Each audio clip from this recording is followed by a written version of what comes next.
प्रभु यीशु के नाम में मैं आप सभी का स्वागत करता हूं प्रतिदिन के वचन में। और आज का वचन लिया गया है पहला पतरस अध्याय 2 पद 9 से, जहां पर पतरस प्रेरित इस प्रकार लिखता है, पर तुम एक चुना हुआ वंश और राज पदाधिकारी, याजकों का समाज और पवित्र लोग और परमेश्वर की निज प्रजा हो, इसलिए कि जिसने तुम्हें अंधकार में से अपनी अद्भुत ज्योति में बुलाया है, उसके गुण प्रकट करो। आमीन। इस वचन के पढ़े और सुने जाने पर हम सभी आशीषित हों। मेरे प्रियो, जब हम इसी अध्याय का पद 7 पढ़ते हैं तो वहां पर पतरस कहता है, अतः तुम्हारे लिए जो विश्वास करते हो वह तो बहुमूल्य है, पर जो विश्वास नहीं करते उनके लिए जिस पत्थर को राजमिस्त्रियों ने निकम्मा ठहराया था, वही कोने का सिरा हो गया और ठेस लगने का पत्थर और ठोकर खाने की चट्टान हो गया। मेरे प्रियो, यहूदियों ने यीशु को नहीं पहचाना, उन्होंने अपने मसीहा को नहीं पहचाना, उन्होंने उसको ठुकरा दिया, लेकिन हमारे लिए वह कोने का सिरा हो गया। पतरस पद 10 में कहता है, तुम पहले तो कुछ भी नहीं थे, पर अब परमेश्वर की प्रजा हो। तुम पर दया नहीं हुई थी, पर अब तुम पर दया हुई है।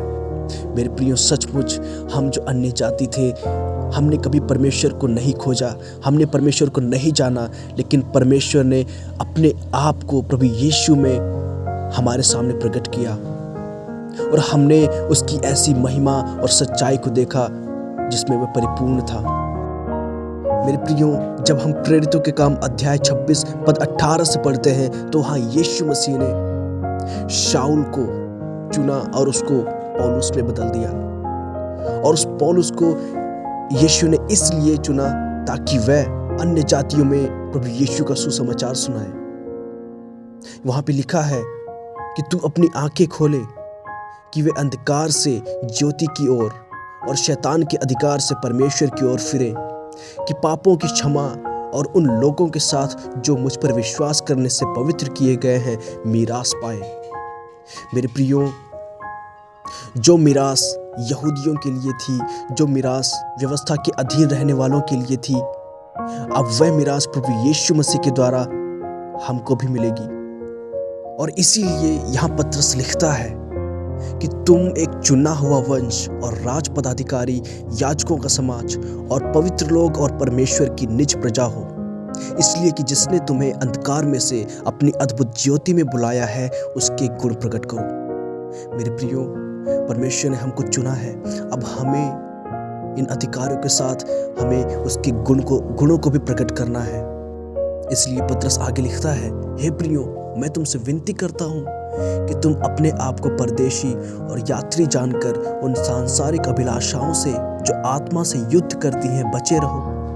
अन्य जातियों में तुम्हारा चाल चलन भला हो। आइए हम परमेश्वर का धन्यवाद करें। धन्यवाद स्वर्गीय पिता, धन्यवाद इस सुंदर समय के लिए। पिता, सचमुच यह आपकी दया है कि आपने हमको अंधकार से ज्योति में बुलाया।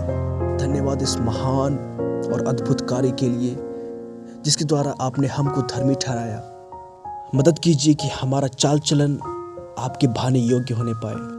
धन्यवाद पिता। प्रार्थना प्रभु यीशु के पवित्र, जलाली और सामर्थी नाम से मांगते हैं। आमीन।